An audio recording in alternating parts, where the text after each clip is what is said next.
journal sur RTI1. Madame, monsieur, bonjour et bienvenue. Le sommet Europe-Afrique à Luanda. Les continents voisins parlent de politique, de paix, de sécurité, de gouvernance, des piliers essentiels du développement. Le Premier ministre ivoirien a, dès l'ouverture, présenté l'approche multidimensionnelle de la Côte d'Ivoire face aux défis sécuritaires et régionaux. Aujourd'hui, 25 novembre 2025, c'est la journée internationale pour l'élimination de la violence à l'égard des femmes et pour le lancement de 16 jours d'activisme dénommé Tous Unis. Nous revenons sur les chiffres qui alarment. Et les voyants sont encore rouges sur le Soudan. Amnesty International accuse ce mardi les paramilitaires soudanais de crimes de guerre lors de la prise récente d'El Fasher. L'organisation dénonce également le soutien aux paramilitaires des Émirats arabes unis. Paix, sécurité et gouvernance, les fondements indispensables à la survie des États et surtout des États africains. Une affirmation du Premier ministre ivoirien Robert Begremambé à Luanda lors du sommet Union européenne-Union africaine. Le Premier ministre ivoirien était le porte-voix de la Côte d'Ivoire sur une session thématique portant sur la paix, la sécurité au nom du président de la République Alassane Ouattara. Le chef du gouvernement a mis en avant l'approche multidimensionnelle de la Côte d'Ivoire et la résilience ivoirienne face aux défis sécuritaires nationaux et régionaux. Une ouverture en force donc pour la Côte d'Ivoire dans une rencontre cruciale sur la coopération Nord-Sud. Suivons ce récit de nos envoyés spéciaux Franck Wadio et Ulrika Dangon. La Côte d'Ivoire fait entendre sa voix à Luanda, capitale angolaise, lors du 7e sommet de l'UAE, mettant au goût du jour l'état de la coopération entre l'Afrique et l'Europe. Pour cette cérémonie inaugurale, les Nations Unies et son secrétaire général Antonio Guterres, l'Union africaine dirigée par le président hôte João Lourenço et l'Union européenne avec Ursula von Leyen l'ont tous rappelé. Il faut une redynamisation de la coopération intégrant les défis de l'heure, tels la paix et la sécurité. Ce sont même là les intitulés de la première session thématique à laquelle se sont exprimés plusieurs chefs d'État et de gouvernement. Représentant le président de la République Alassane Ouattara, le Premier ministre Robert Begremambé insiste sur l'opportunité d'une telle thématique.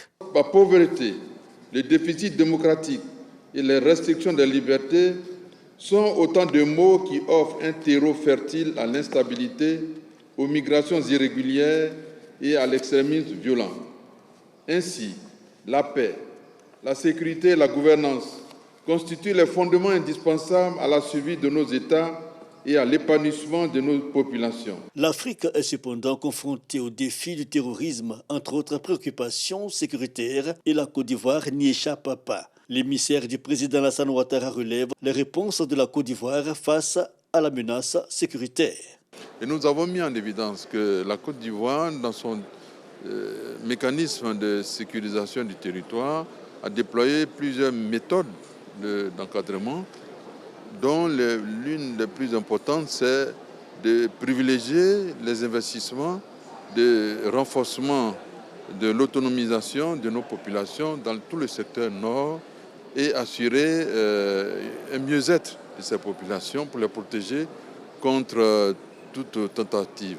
Mais le deuxième élément, c'est de pouvoir disposer de mécanismes de protection de tous les cercles du nord, n'est-ce pas, en mettant en place des forces de sécurité renforcées.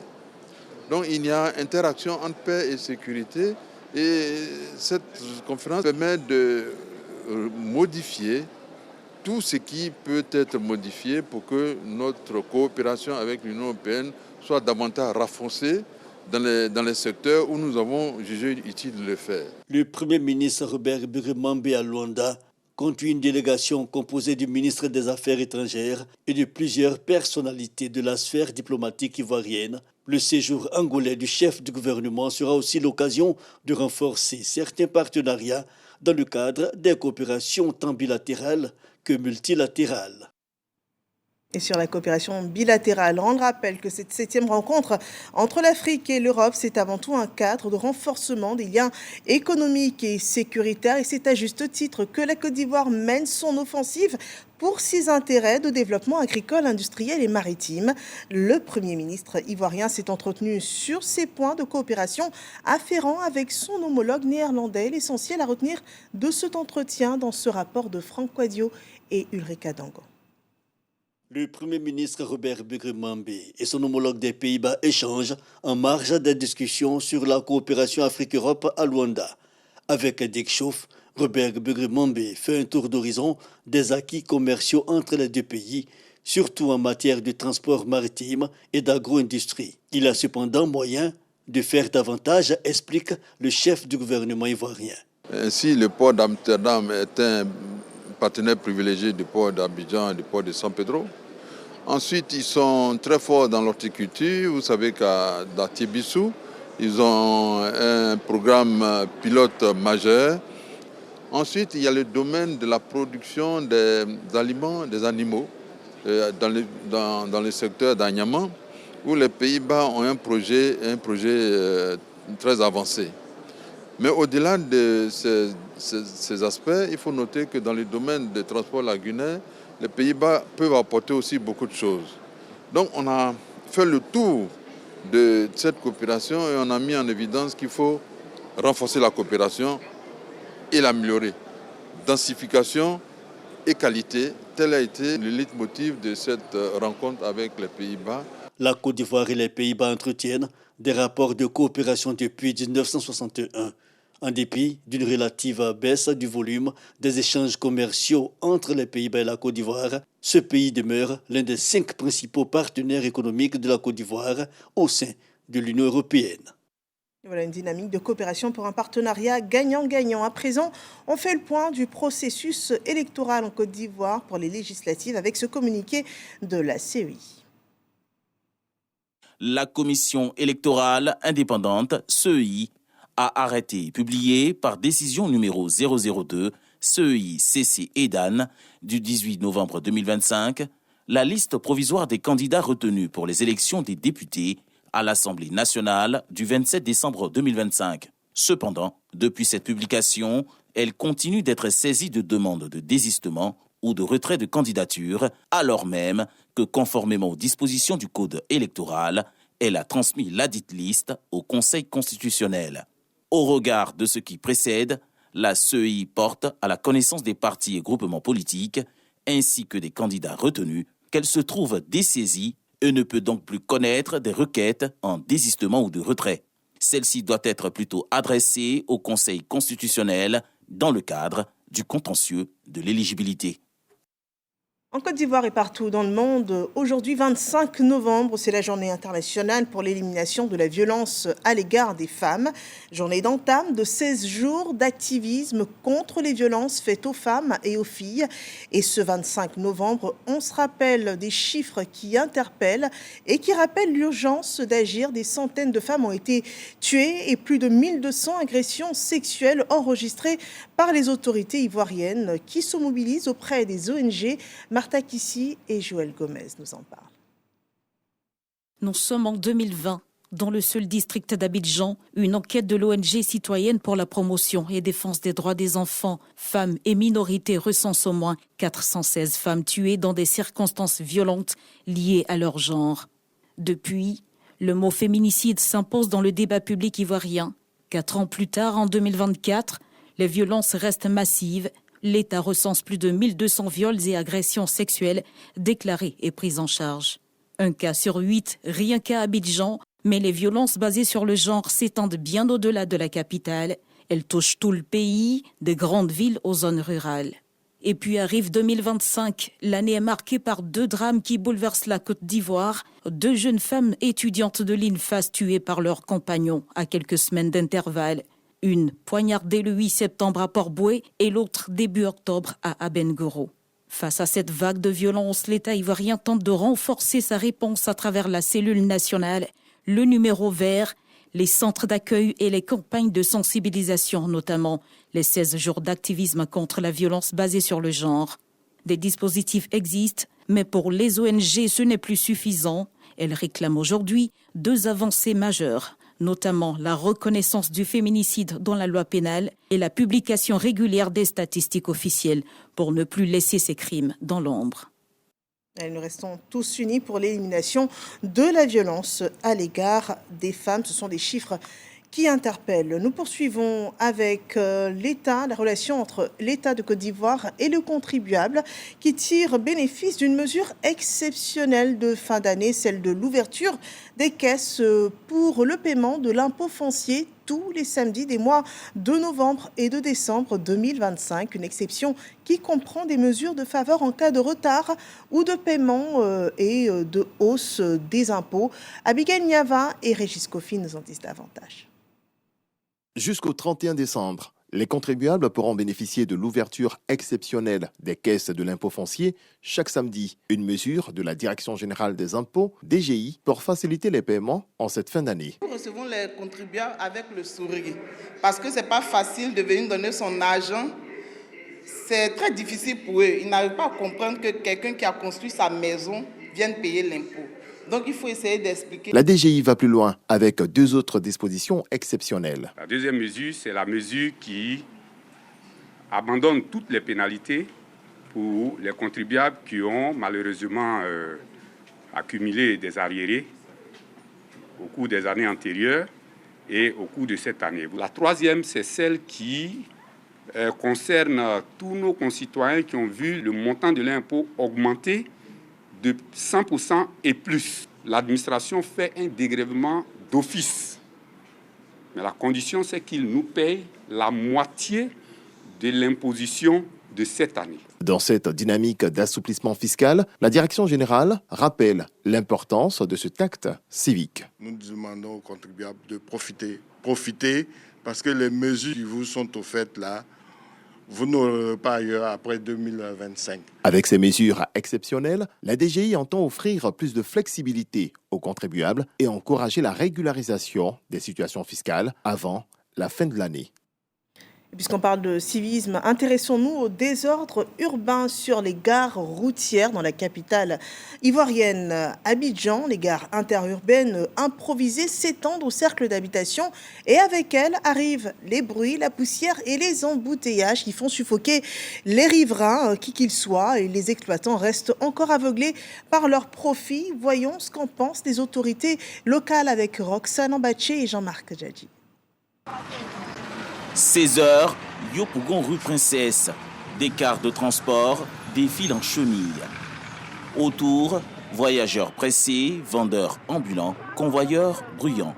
Une scène presque habituelle, sauf qu'elle se déroule en pleine zone urbaine. Ça me fait grasser ma voiture. Les engins occupent les trottoirs, les passants se fraient difficilement un chemin. Chaque minute est un véritable casse-tête pour les usagers. Souvent, les clients nous disent que Bel-Air, on refuse à cause d'embouteillage.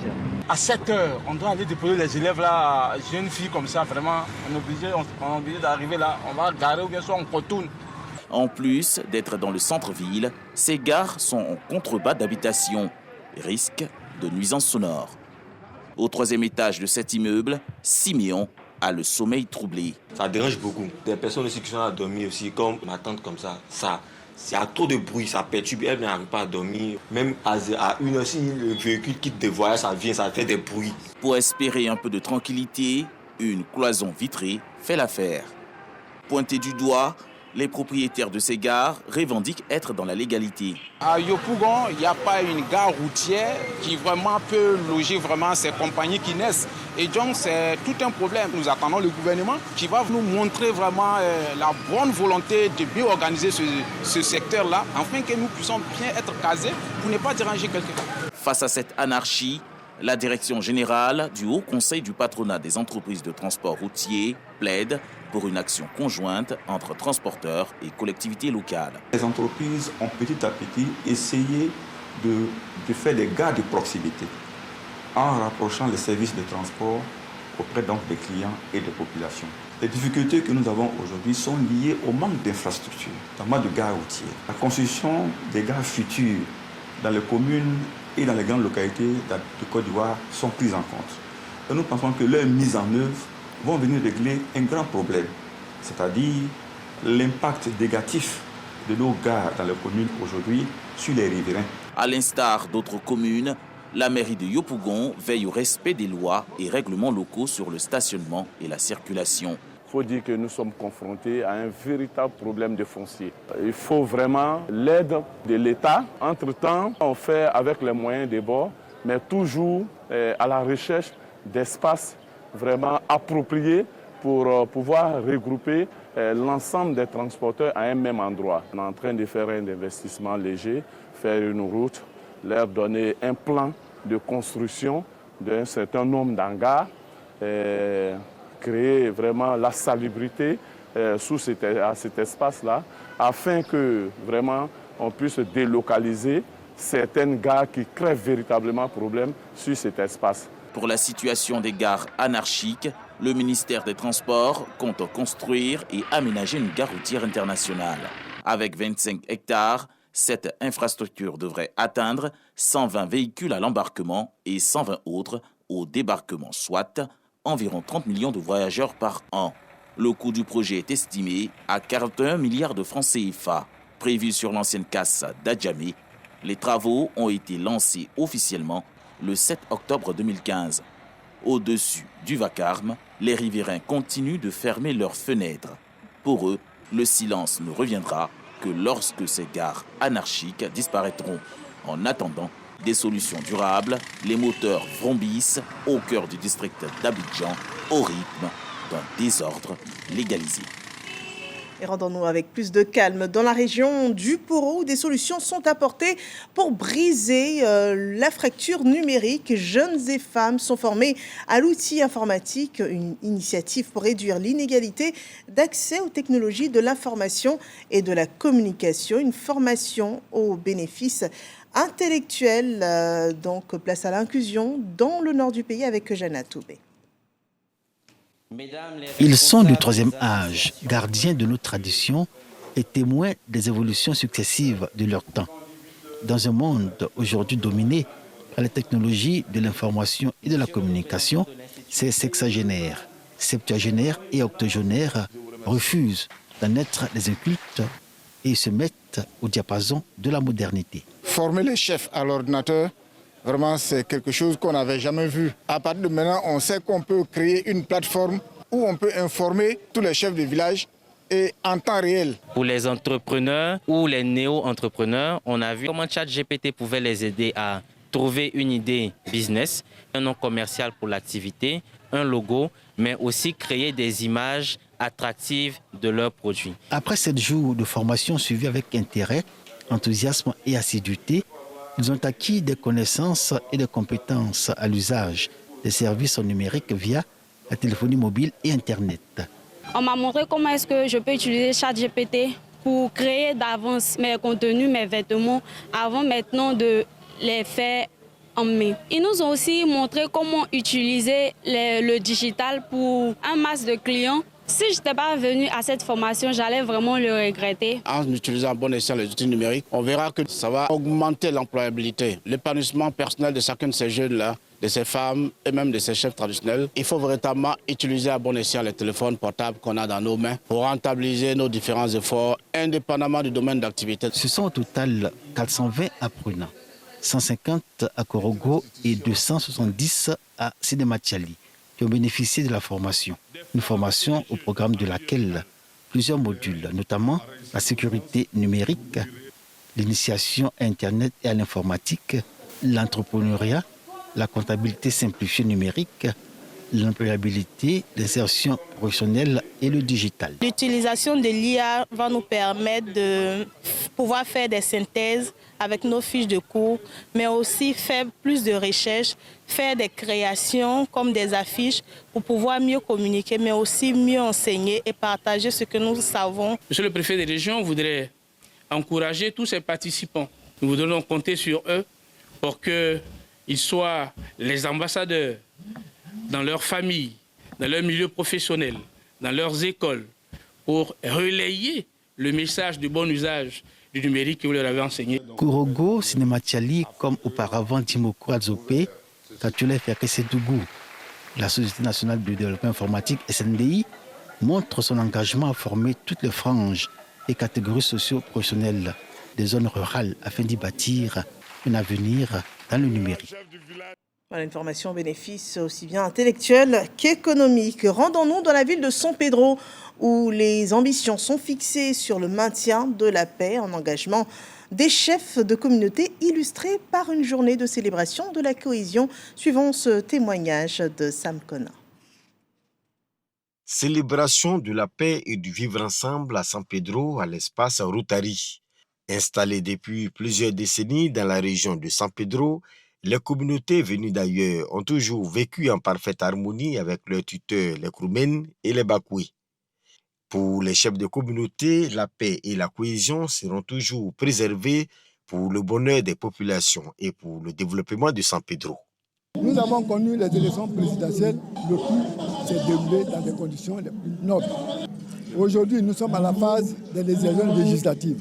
Je demandais aux uns et aux autres de faire en sorte que dans leur foyer, la paix soit leur mot, leur parole de tous les jours. Les conflits, les situations difficiles ne nous amènent nulle part. Il faut effectivement qu'on s'entende, qu'on se comprenne, parce que ce qui prime, c'est le développement de la Côte d'Ivoire. À nos populations, écoutez vos chefs, faites tout dans le calme. Quand on a raison, on ne se bat pas. La violence n'apporte rien. Un exemple du vivre ensemble, de cohésion, incarné par les chefs de communauté, salué et encouragé par les autorités. Mes chers chefs, infiniment merci. Vraiment, je compte sur vous pour la cohésion, pour la paix. Même si vous voyez que vos enfants ne s'entendent pas, c'est à vous de tout faire pour qu'ils puissent s'entendre, aller de l'avant.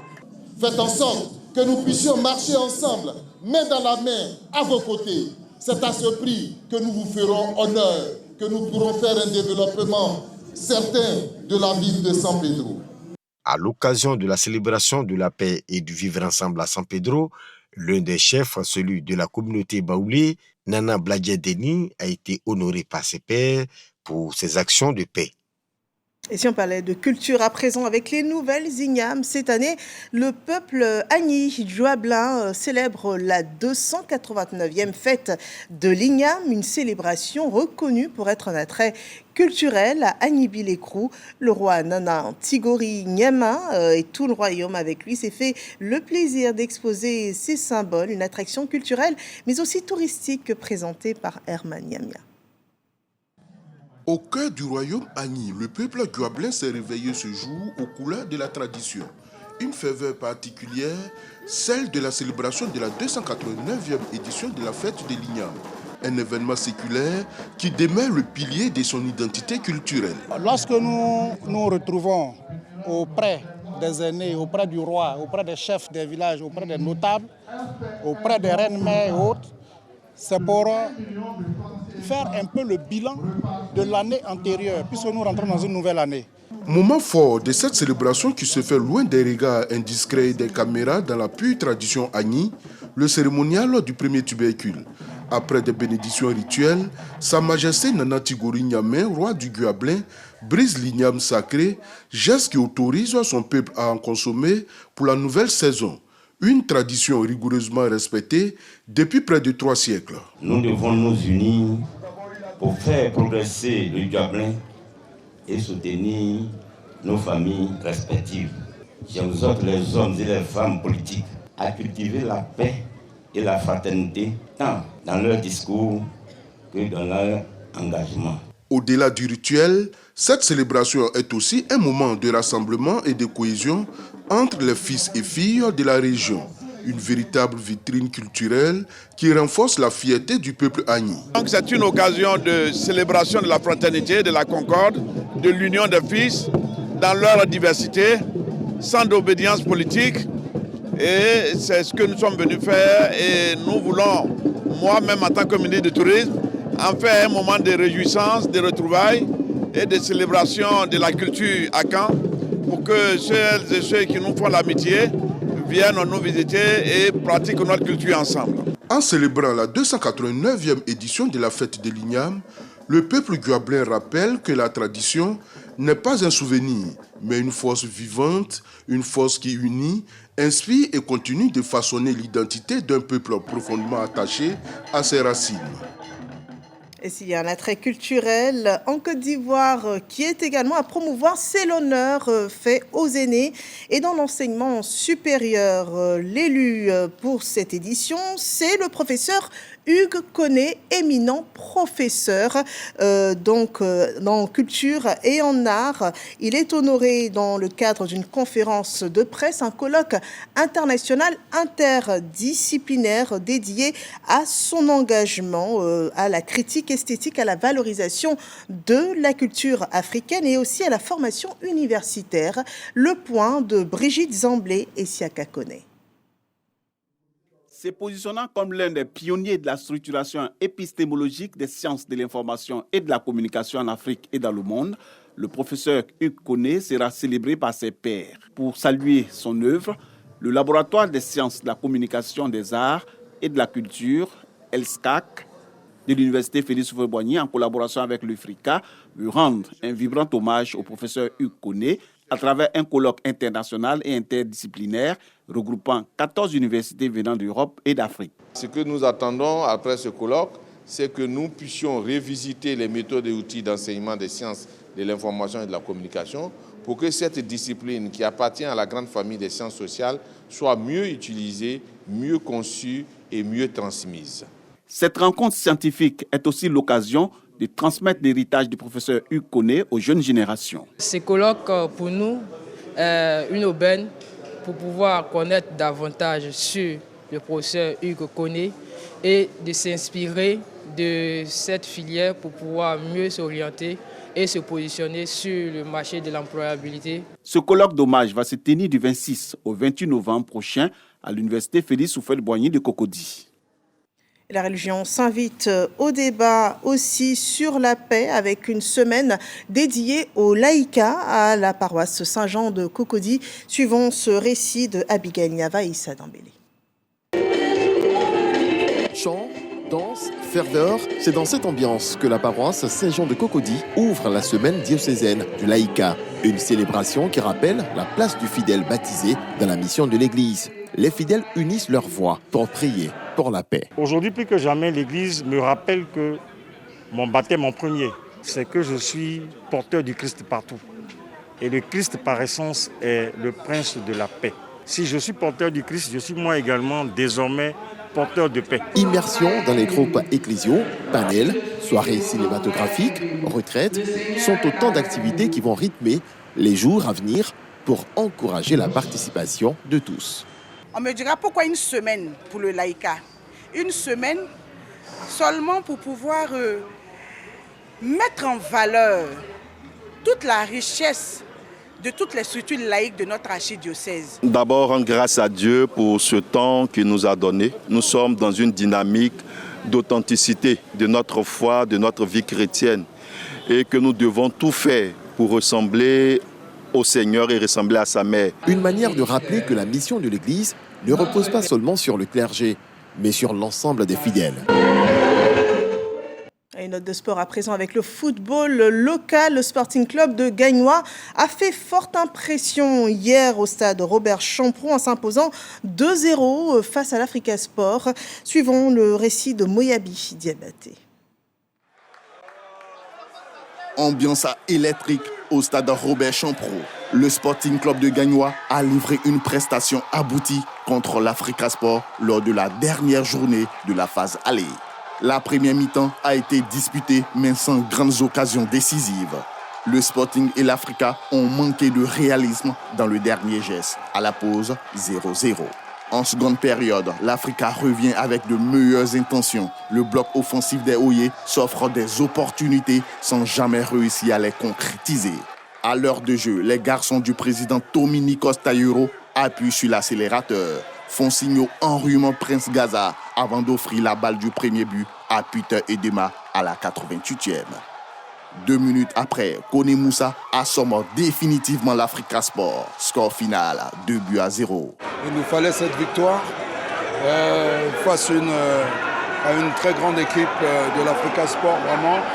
On est vraiment très contents et j'espère que cela va nous permettre d'entamer une après-trêve dans de meilleures conditions. Cette victoire de prestige permet au Sporting Club de Gagnoa de conforter sa deuxième place de la poule B avec 22 points derrière l'Atlantis, 24 points.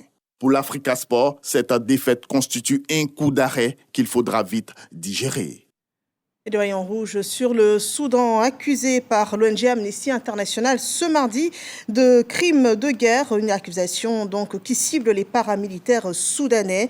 Amnesty International a présenté dans son rapport des témoignages de 28 rescapés décrivant les exactions commises par le FSR à El Fasher, allant à des exécutions sommaires d'hommes non armés et au viol de femmes et de jeunes filles. Hier soir, les paramilitaires ont annoncé une trêve humanitaire unilatérale de 3 mois au lendemain du rejet par l'armée rivale d'une proposition internationale de cessez-le-feu qu'elle a jugée inacceptable.